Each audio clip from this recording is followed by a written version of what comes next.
And we now talk to the new Tourism Secretary. Good morning, Secretary Puyat. Thank you for taking our call. Hi, Claire. Yeah, I'm still an undersecretary now, not yet a secretary. Well, soon to be secretary. I know. I'm not used to it because I've been undersecretary of the Department of Agriculture for 12 years. For 12 years, yeah. I know. So what was your reaction on your appointment? I couldn't believe it because we had a meeting in Malacanang and we were talking about agriculture, which was I was updating him on the rice situation, and then he suddenly asked me. So I was surprised. I couldn't believe it. Yeah, so you had no idea whatsoever? I had no idea because I was there for work, for DA work, for Department of Agriculture work. I had no idea. And how was it relayed to you? He asked me. He told me, have you heard that Secretary Teo resigned? And after we met, he mentioned it, that Secretary Teo had resigned. And then I said, yes, I read about it. And he said, I think you are a fit for that job. And I was like, I thought he was joking because, you know, the president sometimes jokes around. Yeah, right. I said, no. And then he goes, no, I think that you fit the job. I think you are perfect. You've been in the DA for 12 years. You're very honest, no corruption, and I think it's bagay for you. Then I was like, okay. Then I didn't want to believe. I really, until parang, you know, I wasn't like. You were in shock. What did you say? Yeah. What did you tell the president? And then I said, no, you're just joking me. Stop it. Mm-hmm.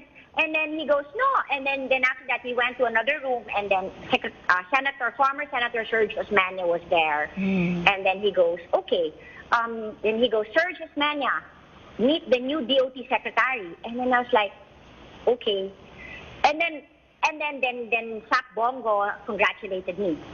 And that's when I started to think in that, oh my God, it's true. It's happening. It's happening because I was not there for this. I was there for work, for my Department of Agriculture work. Mm-hmm. Now, okay, I know things are happening really quickly, really fast, no? But amid the controversies, you know, being faced by the tourism department, what is your first order of business today? Well, actually today, would you believe, I'm just going first to the Department of Agriculture because I'm still an undersecretary. I have a lot of work. I handle agribusiness and marketing, organic agriculture. I still have to finish my work. Okay. Have you thought of what you would like to do for the Department of Tourism? What will be your priorities? You know, it's actually easy because we've been working closely with the Department of Tourism, and we've been actually working with them with regard to farm tourism. That's been their main project, and with the Department of Agriculture, so might as well continue it. I was handling the farm tourism, so we might as well continue that. Okay. Yes, you mentioned. So you've been working. Also Madrid Fusion. We're on our 4th year. Mm-hmm. So we've worked with the Department of Tourism for 3 years already with regard to Madrid Fusion. So it's all about food, culinary tourism. We might as well, of course, that's my background. First thing, I mean, of course, we should continue what programs are already working and what I'm familiar with. But of course, well, of course, I'm still in shock now, but I'm going to wait until my oath taking, and then meet with the officials of the DOT, and then we'll see how it goes from there. Okay. May message po ba sa inyo ang presidente? How about also your message para sa Pangulo? Okay. The only message of the president to me was, when I accepted it, I don't want any corruption. And then that is it. But then prior to that, he was also telling me, you've been in the Department of Agriculture. I mean, I think it's one of the most controversial departments in the government. And you've managed, and you've kept your name clean. So I'm confident that you keep it the same way, clean, in the Department of Tourism. He just goes, well, you know already, no corruption. Well, for me, my message to him is, well, I'm honored. I'm overwhelmed, but I'm honored that he actually thought of me and thought of giving me this position. Well, that's it. I will not I will not disappoint him.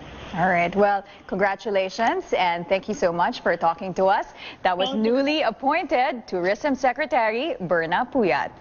World's most powerful people. That is according to a Forbes list where the president ranked 69th overall. Mr. Duterte's profile describes the president like this, quote, "So far, his war on crime has already resulted in the killing of thousands of people across the archipelago country. Duterte's raw and vulgar vocabulary keeps him in the headlines. He called Obama son of a whore and has used homophobic slurs to describe opponents," unquote. Mr. Duterte joins other world leaders on the list, including leaders of China, Russia, the U.S., and Germany at the top 4 spots. Rounding out the top 5 is Amazon CEO and the richest man in the world, Jeff Bezos. Brothers on the government network. Teo handed in her resignation letter to the palace yesterday afternoon before a cabinet meeting. She attended the meeting where she was photographed greeting President Duterte with a handshake. Speculations arose Teo was forced to step down, with Mr. Duterte expecting her to do the right thing. President Duterte accepted Teo's resignation today. The former tourism secretary had first explained she knew nothing about the ad placement, but yesterday her lawyer said someone in her department had her sign the documents. The ad placement is worth 60 million pesos. Duterte had said before that he would fire anyone on just a whiff of corruption. Wanda Tulfo, Teo's lawyer, says the former cabinet secretary was left with no choice but to resign. He says critics are using a questionable advertising deal between a government television network and her brother's production outfit to undermine the administration. While Malacanang does not see Teo's resignation as a sign of guilt, it expects the ombudsman to investigate complaints against Teo and other officials involved in the deal. AC Nichols reports. Resigned Tourism Secretary Wanda Teo wants to protect President Duterte, so she gave up her post over a questionable tourism ad placement in the government TV station. Her lawyer Ferdinand Topacio made the statement after confirming his client's resignation. Topacio said the decision was made after a long thought process, and Teo ultimately felt she had no choice because the president's enemies were using the DOTP-TV ad controversy to undermine the administration. Things were in a state of flux the past few weeks, and she is human after all, and she is subject to a lot of different influences and pressures. And I think we should just respect the fact that she finally thought that it would be better to spare everyone further pain, including the president, to simply leave the office. He says Teo is sad, but at the same time relieved about leaving the DOT. Teo came under fire after the Commission on Audit questioned the Tourism Department's 60 million peso ad spend with PTV4. The government network then placed the spots on the show of her brothers, Ben and Erwin Tulfo. Topacio says there's no truth to reports Teo was fired. He explained Teo arrived at the cabinet meeting Monday night with a resignation letter, which she handed to the executive secretary. She then had a one-on-one talk with the president. And what was the president's response? The president trusted her to do what she thought was right. Malacanang, meantime, does not see Teo's resignation as a sign of guilt. But leaving her post does not mean she's off the hook either. Presidential spokesman Harry Roque says the ombudsman should look into possible criminal complaints against Teo and other officials involved in the deal. Hinaya na po ng palasyo sa ombudsman na mag-imbestiga para malaman kung may pananagutang kriminal pa po si Secretary Teo. Inaasahan po namin ang mabilis at transparent na investigasyon ng ombudsman. Her exit was sudden, but Teo is not running away from issues. Topacio says his client has nothing to hide, and she is prepared to answer and face allegations at the proper forum. AC Nichols, CNN Philippines.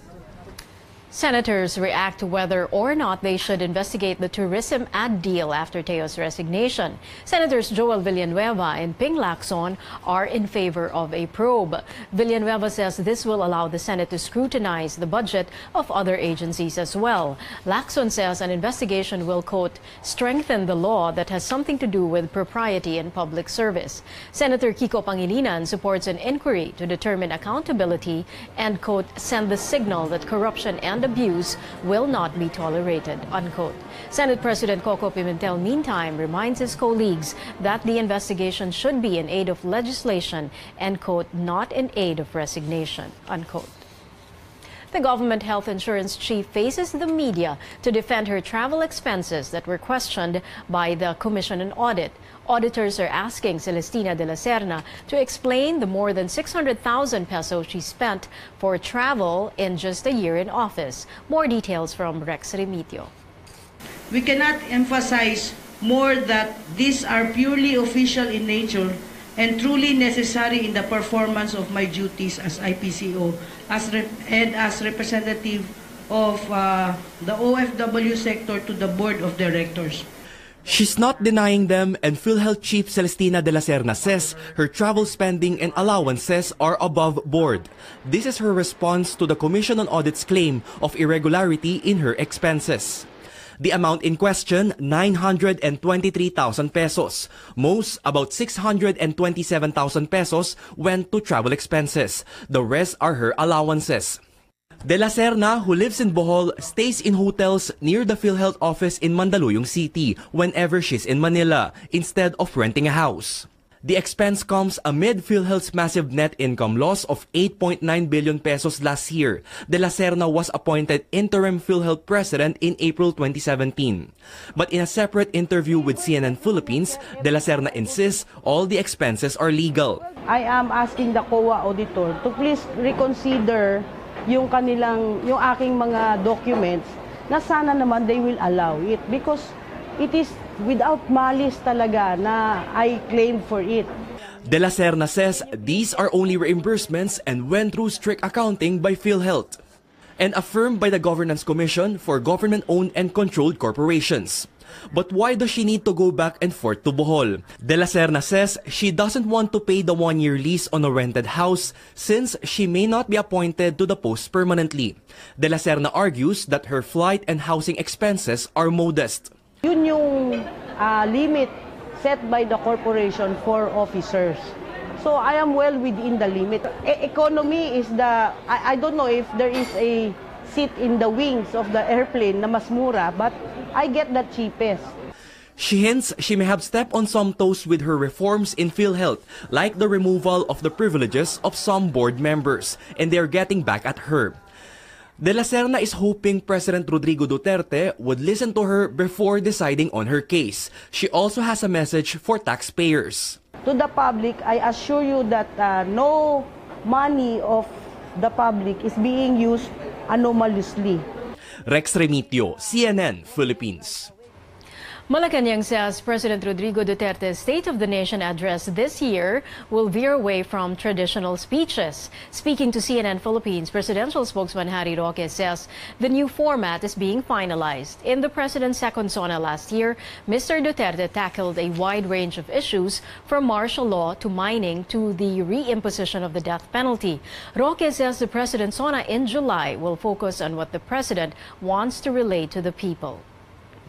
We talked about the State of the Nation address and a new format that may be adopted for the State of the Nation address. New format meaning? There is speculating on a new format, which I'd rather not divulge now, no, in case they want it as a surprise of sorts. No? But it's not going to be a traditional State of the Nation address. Conditional, sorry? It's not going to be a traditional State of the Nation. Yes. I see. Well, in the past, there had been, for example, the Lenny Skutnik approach, using human props, video presentations. How are they going to depart from the traditional SONA? I would rather that the Cabinet Secretary or PCO divulge it, but I think they're finalizing plans yet. No? But as far as the speech is concerned, I think this time around, the speechwriters are now giving the president leeway to say what exactly he wants to the Filipino people, and that the reporting on accomplishments may take place in other venues. So the President's SONA will be solely what the President wants to relay to the people. Earlier this evening, President Duterte led the oath-taking of new generals, including AFP Chief General Carlito Galvez. Here now are some of the top stories from around the world.